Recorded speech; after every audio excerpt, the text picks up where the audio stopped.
Can you give me a hug, please?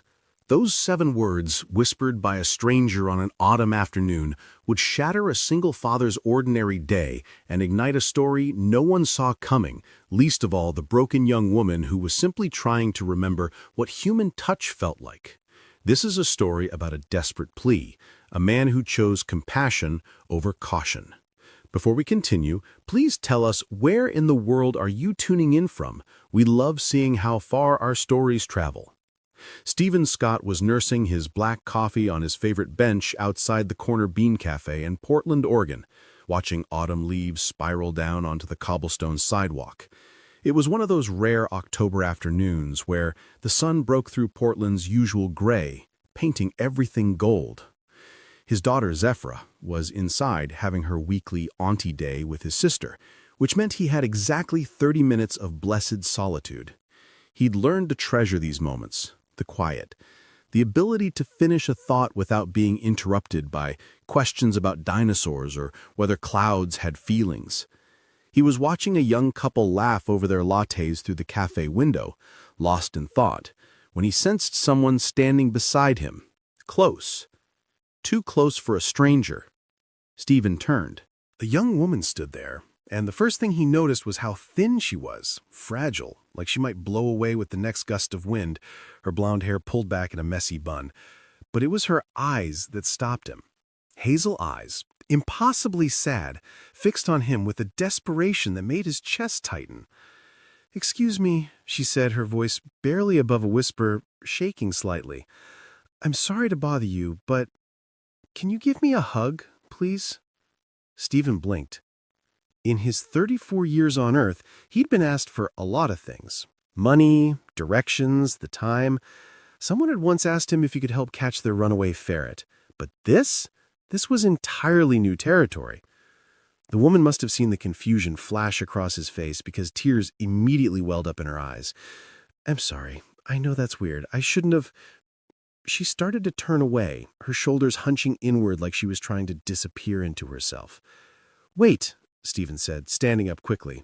His coffee sloshed slightly in his hand. There was something about her, about the raw vulnerability in her expression, that reminded him of the children he worked with at the pediatric therapy center. That look of someone who'd been hurt so badly they'd forgotten what kindness felt like. Someone who'd learned to expect rejection. "It's okay," he continued, setting his coffee down on the bench. "Are you all right?" The simple question broke something in her. Her face crumpled, and she shook her head. "No, I'm really not. I haven't had a hug in so long, and I saw you sitting here, and you look kind, and I just thought maybe..." She trailed off, mortified by her own request. Her hands were trembling. She looked like she wanted the earth to swallow her whole. Stephen's heart cracked open. He didn't think. He just opened his arms. "Come here," he said softly. The woman hesitated for only a second before stepping into his embrace.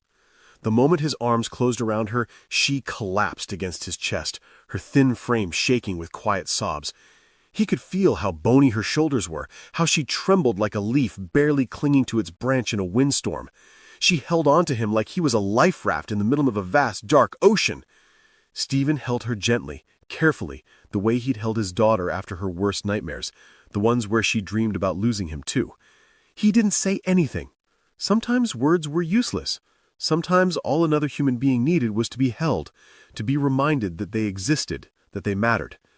After what felt like both a moment and an eternity, the woman pulled back, wiping frantically at her eyes. "I'm so sorry," she said, her voice thick with embarrassment. "That was completely inappropriate. I promise I'm not crazy. I'm just going through something really difficult right now." She looked down at her feet, unable to meet his eyes. "I'm Eclipse Porter, and I swear I don't normally accost strangers and demand physical affection." Despite the heaviness of the moment, Stephen smiled. "Stephen Scott," he replied, "and for what it's worth, you don't seem crazy. You seem like someone who needed a hug." He gestured to the bench. "Would you like to sit down? Maybe tell me what's going on?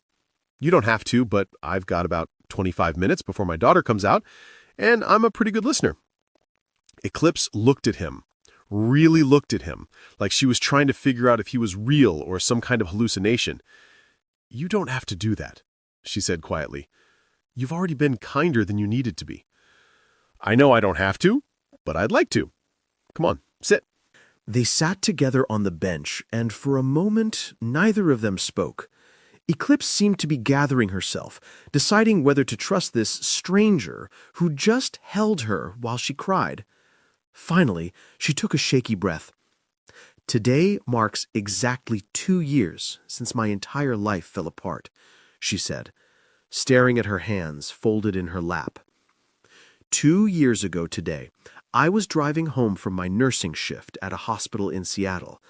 I'd just worked a double, 16 hours, and I was exhausted but happy because I'd helped a patient who'd been struggling finally make a breakthrough in their recovery. She paused, her jaw tightening. I was stopped at a red light at the intersection of Pine and Fifth, just sitting there, waiting for the light to change, probably half asleep if I'm being honest. And then this drunk driver came out of nowhere and slammed into my car at full speed. He ran the red light doing about 60 in a 35 zone. Stephen winced. Eclipse. The impact crushed the driver's side of my car like it was made of aluminum foil. I remember the sound, this awful screaming of metal and glass shattering, and then pain. So much pain, I couldn't even scream. I remember thinking, this is it. This is how I die. At a traffic light, in Seattle, on a Tuesday. She looked up at the sky, blinking back fresh tears. But I didn't die. Sometimes I wonder if that would have been easier. They had to cut me out of the car. The paramedics told me later that I'd sustained severe spinal injuries and a shattered pelvis. My L4 and L5 vertebrae were fractured and my pelvis broke in 3 places. Stephen struggled to find words. I can't even imagine. I spent 8 months in hospitals and rehabilitation centers. 3 surgeries on my spine, 2 on my pelvis. Learning to walk again was... She laughed bitterly. They don't tell you in the movies how humiliating it is, how much it destroys your sense of self when you can't do basic things anymore, when you have to relearn how to walk like a toddler, holding on to parallel bars while therapists cheer you on for taking 3 steps. "I'm a pediatric physical therapist," Stephen said quietly. "I've worked with kids going through similar trauma. It takes incredible strength." She shook her head. "It doesn't feel like strength. It feels like survival. And barely that. The medical bills buried me. I had insurance, but not enough. Not nearly enough. Every surgery, every night in the hospital, every therapy session. It all added up. I'm drowning in debt. $73,000 and counting." Stephen let out a low whistle. "That's catastrophic?" Eclipse supplied. "Yeah. But here's the thing. I could have handled the physical pain. I could have handled the debt. What I couldn't handle was the loneliness." She finally looked at him, and the anguish in her eyes nearly undid him. "My parents disowned me 6 years ago. I'd married someone they didn't approve of, Marcus. He was from a different background, different religion, different socioeconomic class. They said if I married him, I was choosing to cut them out of my life. I thought they were bluffing. They weren't. When the accident happened, I tried to reach out. I was scared and alone and broken, and I just wanted my mom." Her voice cracked. "I called from the hospital. My dad answered. I told him what happened, and you know what he said? He said, 'You made your choices. Now you have to live with the consequences.'" And he hung up. Stephen felt anger rise in his chest. "I'm so sorry." "It gets better," Eclipse said with a hollow laugh. "Marcus, my husband, left me 3 months after the accident. Said he couldn't handle seeing me like this, which is code for, I didn't sign up to be married to someone with chronic pain and disability. He filed for divorce while I was still using a walker. The ink on the papers was barely dry before he was dating someone else." She took another shaky breath. I lost my job because I couldn't go back to nursing. The physical demands were too much. My disability payments barely cover rent for a studio apartment in one of Portland's rougher neighborhoods. I moved here hoping for a fresh start, but instead I found nothing, just more loneliness. "What about friends?" Stephen asked gently. "Drifted away," Eclipse said. "At first they visited, brought flowers, said the right things. But chronic pain and disability make people uncomfortable. They don't know what to say. The invitations stopped coming. The calls became less frequent. Eventually they disappeared entirely. And I don't blame them. I became a black hole of need and sadness. Who wants to be around that?" She turned to face him fully. "Do you know what the worst part is? Not the pain, though that's there every single day. Not the debt or the loss of my career or even my family's rejection. The worst part is that I realized this morning, 2 years to the day of the accident, that I haven't had any physical affection, not a hug, not even a handshake that meant something, in all that time. I felt like I was disappearing, like I wasn't even human anymore, just this ghost moving through the world, taking up space but not really existing." Tears were flowing freely now. "I left my apartment today thinking I might just walk until I couldn't walk anymore. But then I saw you sitting here, and something about you looked safe, kind, like maybe you'd understand. And I just—" She covered her face with her hands. "I'm sorry, this is too much. You didn't ask for my life story." Stephen sat with her words, feeling their weight. Finally he spoke. 3 years ago, my wife collapsed while jogging," he said quietly. Eclipse's head snapped up, her tear-stained face registering surprise. "She went out for her morning run, same as she did every day. 5 miles through our neighborhood, rain or shine. She'd been training for a half marathon. She was 31 years old, healthy, vibrant, full of life." He stared at the maple tree across the street, its leaves burning red and gold. "A neighbor found her on the sidewalk 3 blocks from our house. She had had sudden cardiac arrest caused by a congenital heart defect that no one knew existed. It was hiding in her chest her whole life, waiting. One moment she was alive, laughing, planning our daughter's 3rd birthday party.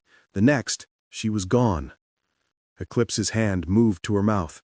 "Stephen," he continued, "I became a single father overnight, drowning in grief while trying to explain to a confused toddler why Mommy wasn't coming home. Zephra, that's my daughter, she's 6 now, but back then she was so little. She kept setting a plate for Michelle at dinner, kept asking when she could show Mommy her new drawings." His voice roughened. "For a long time I felt exactly what you described. Invisible, like the world had moved on and forgotten I was still standing in the rubble. People stopped calling because they didn't know what to say. Couples we'd been friends with drifted away because I was suddenly a reminder that life is fragile and unfair. I was a single dad in a world full of intact families, and I felt like an alien." They sat and shared understanding. 2 people who'd been broken by life in different ways, but understood the same fundamental truth. Loneliness was its own kind of death. "How did you—" Eclipse started, then stopped. "How did you survive it?" "Honestly, Zafira saved me.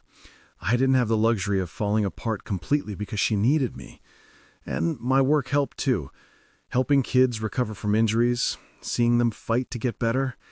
It reminded me that healing was possible, even when it felt impossible." Before Eclipse could respond, the cafe door burst open with the force of a small hurricane. "Daddy!" A little girl with wild brown curls and eyes the color of warm honey came barreling out, followed by a laughing woman who could only be Stephen's sister. The child launched herself at Stephen, who caught her with practiced ease. "Hey, Jellybean! How was Auntie Day?" "So good! We made cookies shaped like dinosaurs, and Auntie Lissa let me put so much frosting on them that she said they looked like they'd been attacked by a frosting monster. And I said that's because they were, and she laughed so hard, milk came out of her nose. Well, not real milk, almond milk because she's lactose intolerant." She said the word carefully, clearly proud of herself for remembering it. Stephen's sister laughed. Lactose intolerant, sweetie, but close enough. She noticed Eclipse then, and her expression shifted to polite curiosity. Zafira, this is my new friend Eclipse. The little girl turned to Eclipse with the unfiltered interest only children possess. Hi, I'm Zafira, and I'm 6 3/4, which is almost 7, she announced, climbing onto the bench between them without invitation. Are you friends with my daddy? Do you like dinosaurs? I like the ones with the long necks, but also the scary ones with big teeth, even though they give some people nightmares. But not me, because I'm very brave. Do you know what?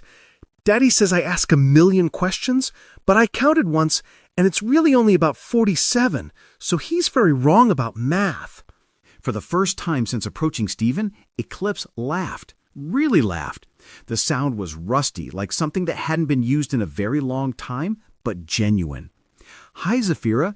That's a beautiful name, Eclipse said, and Zafira beamed. I like all the dinosaurs, but my favorite is probably the Stegosaurus, because they look friendly with those plates on their backs. Ooh, I like those too, Zafira bounced excitedly. The plates are so cool. Did you know they might have been for temperature control, or maybe to look scary to predators? Scientists aren't totally sure yet, which means there's still mysteries in the world, which Daddy says is a good thing because mysteries keep life interesting. Stephen caught Eclipse's eye and mouthed, "Sorry," over his daughter's head, but Eclipse was smiling, a real smile that reached her eyes for the first time. Your daddy is very wise, Eclipse told Zafira. I think mysteries do keep life interesting. Do you want to come to the park with us? Zafira asked suddenly. We're going to feed the ducks, even though Daddy says we're not supposed to give them bread because it's bad for them, so we bring special duck food that we get from the pet store. The ducks like it almost as much as bread, Daddy says, but I think maybe they're just being polite. Stephen started to object. Eclipse had been through enough today, but Eclipse spoke first. I would love that, she said, and she sounded like she meant it. That afternoon at the park became the first of many after Stephen's sister left. Stephen gave Eclipse his number before they parted ways, telling her to reach out if she ever needed to talk. She texted him a week later, tentative and apologetic. Is the offer for coffee still open? I promise not to cry this time. Probably. Coffee turned into a weekly tradition, then twice a week, then 3 times a week, with Zafira often joining them, chattering away about school and dinosaurs and her elaborate theories about whether squirrels could understand English if you spoke slowly enough. Eclipse fit into their lives like a puzzle piece they hadn't known was missing. She was brilliant. Her nursing background meant that she could have intelligent conversations about anatomy and medicine with Stephen. She was funny, with a sharp wit that caught him off guard. And she was patient with Zafira in a way that melted Stephen's heart. One crisp November afternoon, they were at the park again. Zafira was hanging upside down from the monkey bars, her pigtails dangling comically toward the ground. Miss Eclipse, do you know what the best thing about space is? Zafira called out. What's that, Sweet Pea? Asked Eclipse, smiling from the bench where she and Stephen sat watching. That it goes on forever and ever and never stops, just like Daddy says his love for me does. But also there's aliens probably.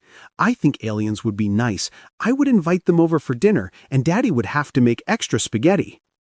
I think that's a wonderful plan, Eclipse said, laughing. Very hospitable of you. Stephen watched Eclipse watch his daughter, and something warm bloomed in his chest.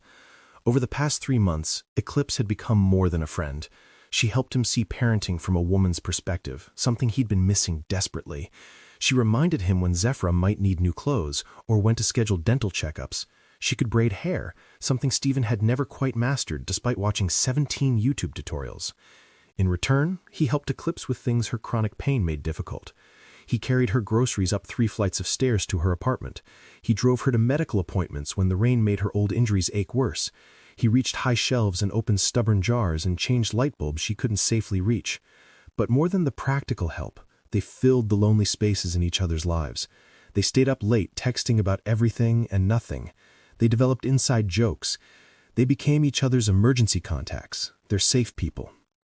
You're good with her, Stephen said quietly, watching Eclipse demonstrate to Zafira how to properly hang from the monkey bars without cutting off circulation. Eclipse glanced at him, surprised. She's an easy kid to be good with. She's amazing, Stephen. You're doing an incredible job. I'm terrified every single day that I'm screwing her up, that I'm not enough, that she needs a mother and I'm failing her by not being able to provide that. Hey, Eclipse touched his arm gently. You're not failing her. She's happy, healthy, curious, kind, and confident. Those things don't happen by accident. They happen because she has a father who loves her desperately and shows up for her every single day. Stephen looked down at Eclipse's hand on his arm, at the easy way they'd grown comfortable with casual touch. His heart did something complicated in his chest. "Thank you," he said softly, "for being here, for being part of our lives. I don't think you realize how much you've changed things for us." Eclipse withdrew her hand, looking flustered. "I should be thanking you. You gave a stranger a hug when she was too broken to even ask properly. You didn't have to do that. Most people would have walked away." "I'm glad I didn't," Stephen said, holding her gaze. The moment stretched between them, charged with something neither of them was quite ready to name. Then Zephyra called out, breaking the spell. "Daddy! Miss Eclipse! Come push me on the swings! I want to go so high I can see into tomorrow!" They spent the rest of the afternoon at the park, and Stephen tried not to think too hard about how right it all felt, how natural, how much he looked forward to these moments, how Eclipse's laugh had become one of his favorite sounds, how, somewhere along the way, he'd started to fall in love with her. Later that evening, after dropping Eclipse off at her apartment, Zephyra was unusually quiet in the back seat. Stephen glanced at her in the rearview mirror. "Penny for your thoughts, Jellybean?" "Do you think Miss Eclipse is lonely?" Zephyra asked, her voice small. Stephen's hands tightened on the steering wheel. "Why do you ask that?" "Because sometimes when she smiles, her eyes look sad. Like she's happy, but also remembering something that makes her not happy. Like when you look at pictures of Mommy. You smiled, but your eyes get watery." Stephen pulled into their driveway and turned to face his daughter. Sometimes her observations were so astute they took his breath away. "I think Miss Eclipse has been through some really hard things," Stephen said carefully. "And sometimes when people go through hard things, it takes a while for all of them to feel completely happy again. But I think being with us helps her feel a little less lonely." "Good," Zephyra said firmly, unbuckling her seatbelt, "because she's part of our family now, even if she doesn't know it yet.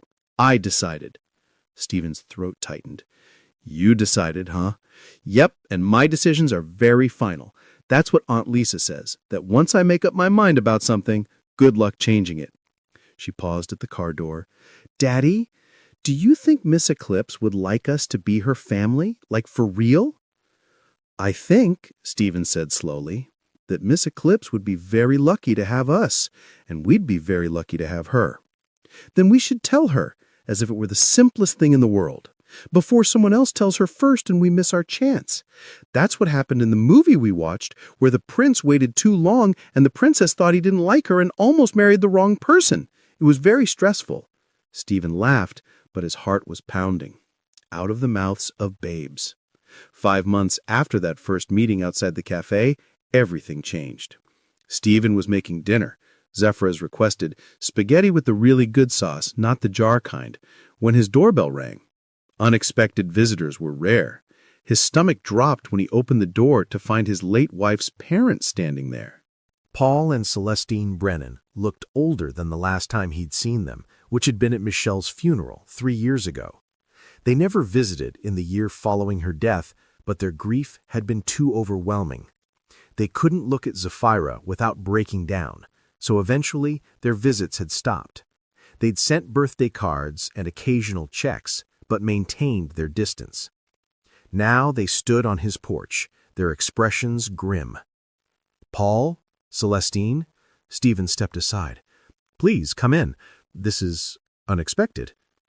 They entered stiffly, their eyes immediately scanning his home like investigators at a crime scene.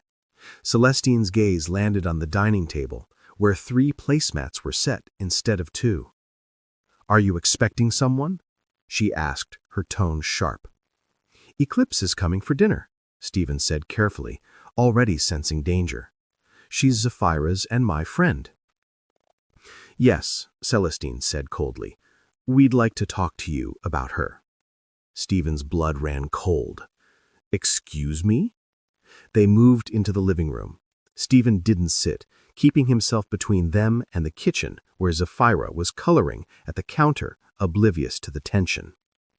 "We've been doing some research," Paul said, his voice heavy with disapproval.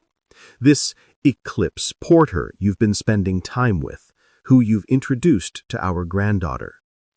"What kind of research?" Stephen asked, anger starting to simmer beneath his shock.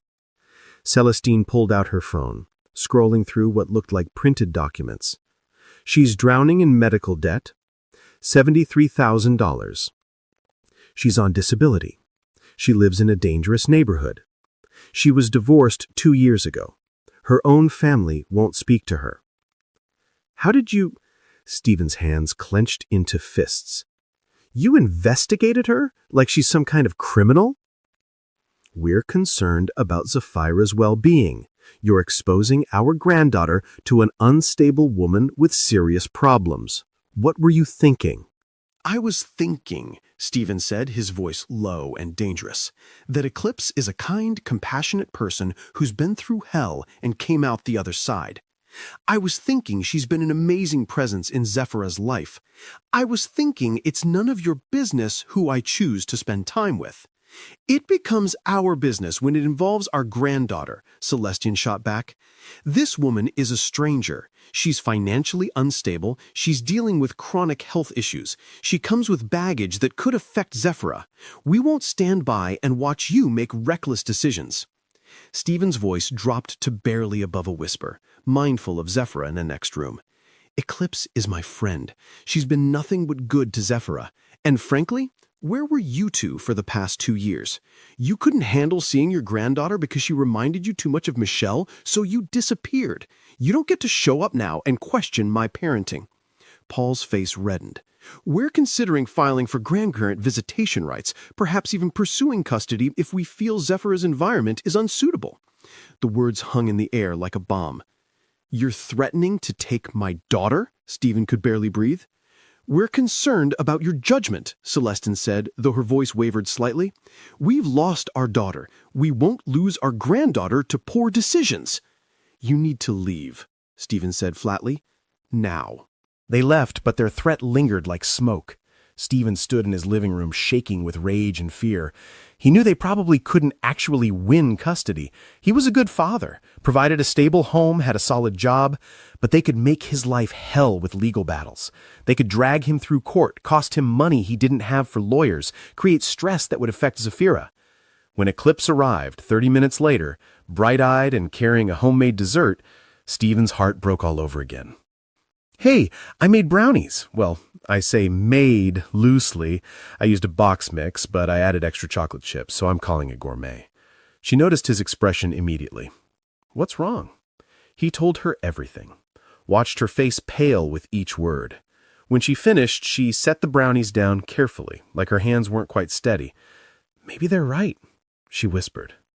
"Eclipse!" "No, Stephen, listen to me." Her eyes were filling with tears. "They're right. I do come with baggage. So much baggage. Debt, health problems, a dysfunctional family, a failed marriage. I'm a mess. And you and Zephyra deserve better than someone who's broken." "Don't say that." "I should give you some space," Eclipse continued, backing toward the door. "Let things calm down with her grandparents. I don't want to be the reason you lose Zephyra. I could never forgive myself." "Eclipse, please." "I'm sorry, Stephen. I'm so sorry." She left, and Stephen didn't stop her, partially because he was stunned, partially because some small, terrified part of him wondered if she was right. 3 weeks passed. 3 weeks of Eclipse not answering his texts beyond brief, polite responses. 3 weeks of Zephyra asking constantly where Ms. Eclipse was. 3 weeks of Stephen dealing with his in-laws, setting firm boundaries, threatening legal action of his own if they continued harassing him. Paul and Celestine eventually backed off, their lawyer having apparently informed them they had no real case. But Eclipse didn't know that, and Stephen was too proud, too hurt, too confused to tell her. The house felt wrong without Eclipse's presence. Stephen found himself looking at his phone constantly, typing messages and deleting them. Zafira grew quieter, more withdrawn. She stopped talking about aliens and dinosaurs as much. She stopped asking a million questions. "She's part of our family, Daddy," Zafira said one night at bedtime, her voice thick with tears. "We're not supposed to lose family. We already lost Mommy. I don't want to lose Miss Eclipse, too." Stephen held his daughter while she cried, feeling like the worst father in the world. He'd let fear drive away someone they both loved. He'd let his in-laws' cruelty poison something beautiful. Eclipse, meanwhile, was drowning in her tiny apartment. The loneliness that had been slowly healing had come roaring back with a vengeance. She'd allowed herself to believe, for a few precious months, that she could have a family again, that she could be loved despite her brokenness. She should have known better. Every night she looked at photos on her phone, Stephen and Zafira at the park, Zafira's drawings that she'd taken pictures of, selfies the three of them had taken. She traced their faces on the screen and let herself cry. She'd asked a stranger for a hug 5 months ago because she'd felt invisible. Now she felt worse than invisible. She felt like she'd glimpsed heaven and then been cast back into darkness. Like she'd remembered what warmth felt like only to freeze all over again. Zafira, however, had had enough. "Daddy, I need markers and paper," she announced one Saturday morning, her small face set with determination. "What for, Jellybean?" "A very important project that is none of your business until it's done," she said seriously. "But it's about Miss Eclipse, so you have to help me when I'm ready."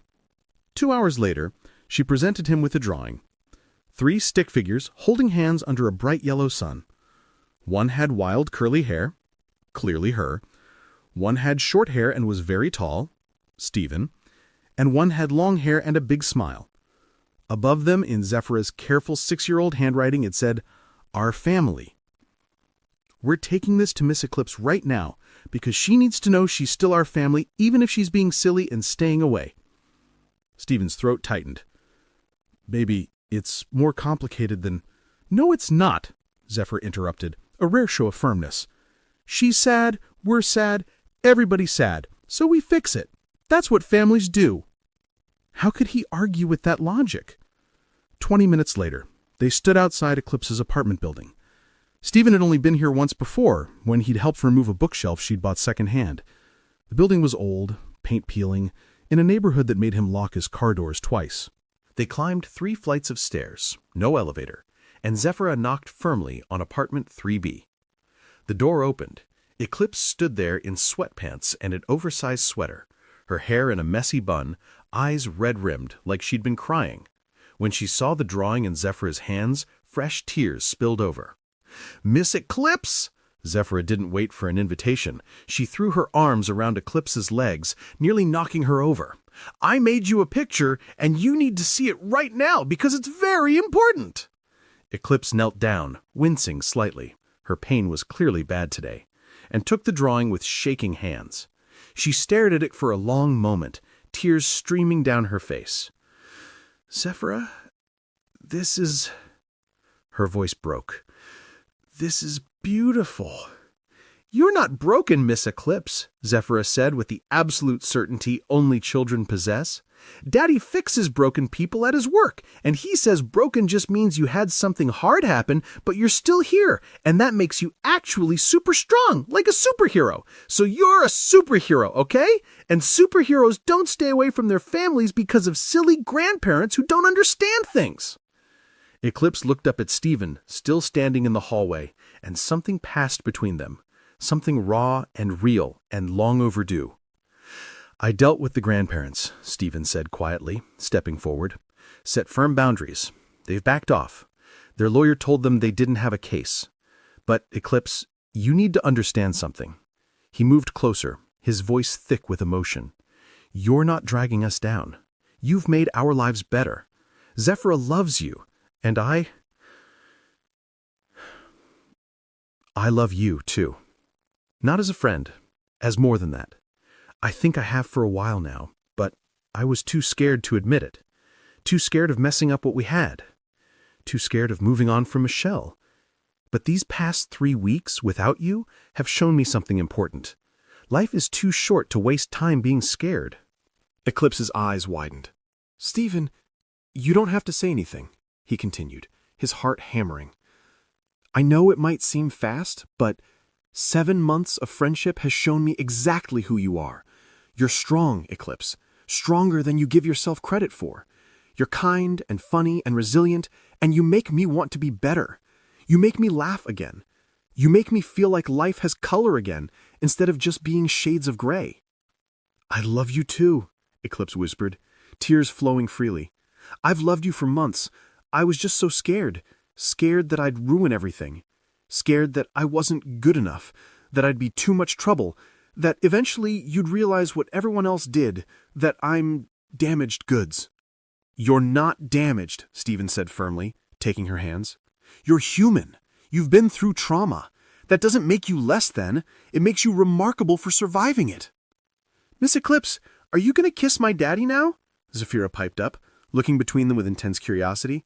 Because in movies, this is when people kiss, and it's kind of gross, but also kind of nice, and I think you should probably do it because you both look like you want to.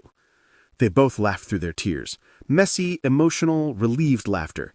Stephen reached up and gently wiped the tears from Eclipse's cheeks. Maybe not yet, he said to Zephyra, though his eyes never left Eclipse's face. But soon. Okay, good, because I need time to prepare myself, Zephyra announced dramatically, flopping down on Eclipse's worn couch like she owned the place. It might be very shocking to my system, and I need to build up my tolerance. Eclipse laughed, that real, genuine laugh that Stephen had fallen in love with. Thank you, she whispered to him, for not giving up on me, for seeing past all the broken pieces. There's nothing to see past, Stephen said. The broken pieces are part of you, and I love all of you, every single part. They stood there in the doorway of Eclipse's tiny apartment, with Zephyra chattering in the background about how she was an expert at love because she'd watched at least 10 princess movies. Autumn sunlight streamed through the window, painting everything gold. It wasn't a perfect moment. Eclipse's apartment was tiny and shabby. Her pain was visible in the careful way she moved. Stephen's life was complicated with work and single parenthood and lingering grief. Zephyra would need time to adjust to whatever came next. But sometimes perfect isn't what matters. Sometimes what matters is two people choosing to be brave enough to love despite fear, to trust despite past betrayals, to believe that broken things can create something beautiful when they're put together with care and patience. Stephen realized something in that moment, something profound and simple all at once. Sometimes the bravest thing you can do is ask for a hug from a stranger on a bench. And sometimes the bravest thing you can do is say yes. Have you ever felt invisible? Like you were moving through the world but not really living in it? Eclipse did. For 2 years she'd felt like a ghost. And then one ordinary October afternoon, she found the courage to ask a stranger for something simple. Human touch, human connection, proof that she still existed. Stephen could have said no. He could have walked away, uncomfortable with her request. Most people would have. But he chose compassion. He chose to see her pain instead of judging her circumstances. And that single choice changed 3 lives forever. Because sometimes all it takes is one person willing to hold you when you're falling apart. One person who looks past your broken pieces and sees your whole heart. One person brave enough to say, "You matter." If this story touched your heart, I want you to think about someone in your life who might be feeling invisible right now. Someone who might need a kind word, a helping hand, or, yes, even a hug. We're all walking through this world carrying invisible burdens. The least we can do is be kind to each other. And if you're the one feeling invisible, if you're the one struggling to remember what